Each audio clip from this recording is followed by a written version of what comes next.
Nick is my younger son of two. He is incredibly charismatic. When Nick was in kindergarten, kids used to fight over who would get to sit next to Nicky at lunch.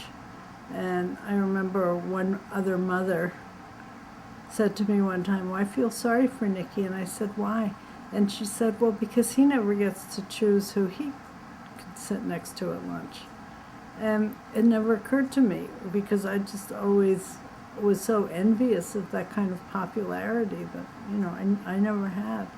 But Nick could be intense, you know, very happy. When he was sad, he was very sad.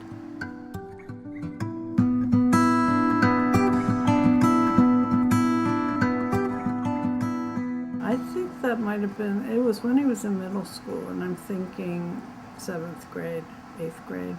He went to, I think, 2 meetings, and all they were doing was drilling. And he just thought that was boring. That wasn't what he wanted to do. He thought they would be, you know, doing target practice or something like that, more glamorous. And he started training. By the time he was in high school, he had Navy SEAL fitness workout books, and his goal was that he would start with the Marines because they had the toughest boot camp, and then he would do Force Recon, and then the Navy SEALs. That's not what happened, but that was his goal. He used to run around this neighborhood 7 miles, even in hot, humid summers.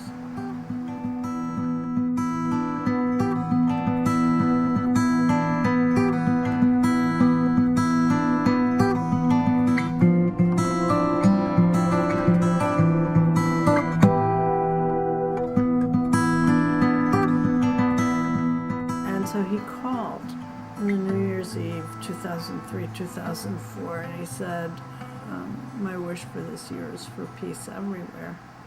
And I said, or peace on earth. And I said, I'm surprised.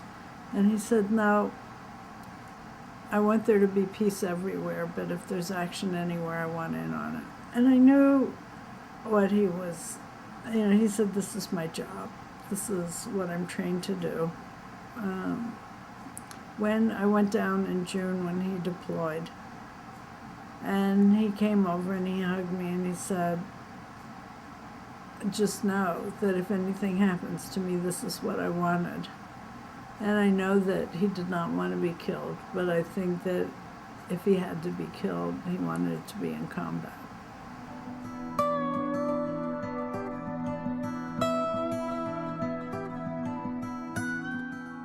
He did call in November before they actually went in, you know, when they were outside the town. And he said that he actually called me at work. And so it was lucky that, you know, I was actually at my desk when he called. And it was more about college. I remember I said to him that when he got back, that he might want to take math at a community college over the summer before coming to Towson.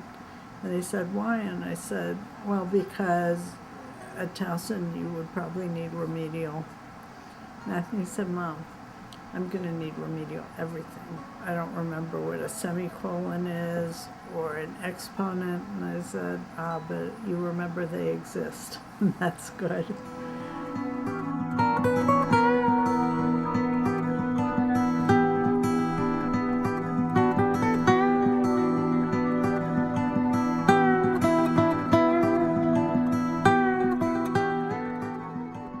I looked out the people and I saw 2 people in dress blues, and I knew. And I opened the door and I just said, fuck.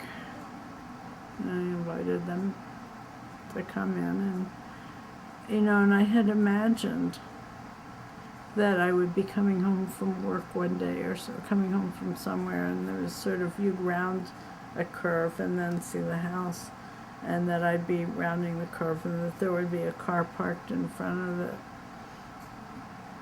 But that wasn't what happened. And I remember at the time being in shock, but also I found out that they had told my ex-husband at the exact same time that there was another pair of Marines who pulled up to his house, and they waited until we were both home because I think he had been out. And so they told us both at the same time, and that was really considerate.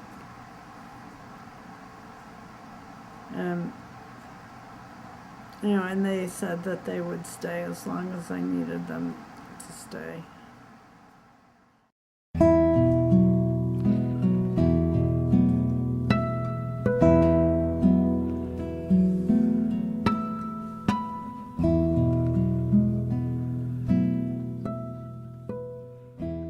I think that the discipline in the military is going to make you a better student than you ever were in high school, and as will maturity.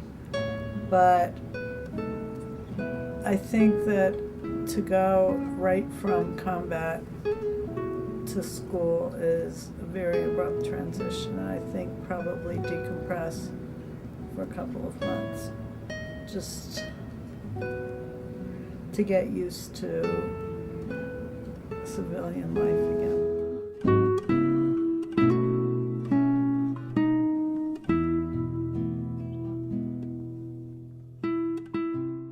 Most of the people who worked on this, all of them, did this on their own time.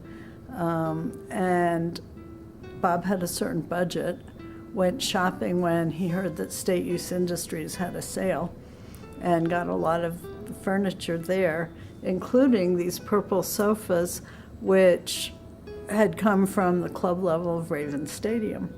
The conference area, a faculty member, a retired faculty member who's a veteran, donated money that he wanted to go for furniture in the vet center, and so that is the conference table and the conference chairs.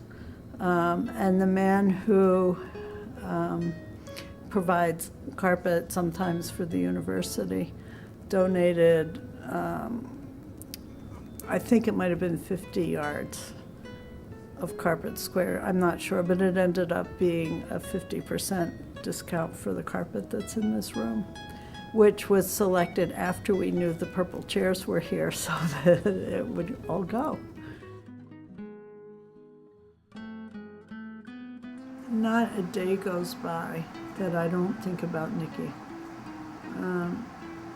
And people worry about mentioning Nick or talking about Nick, but it doesn't upset me because it sort of keeps him as a presence in my life. I think that by being able to talk about him, it's keeping him as a person who existed, who lived. And that if I were not to talk about him, then that would be shutting him out of my life.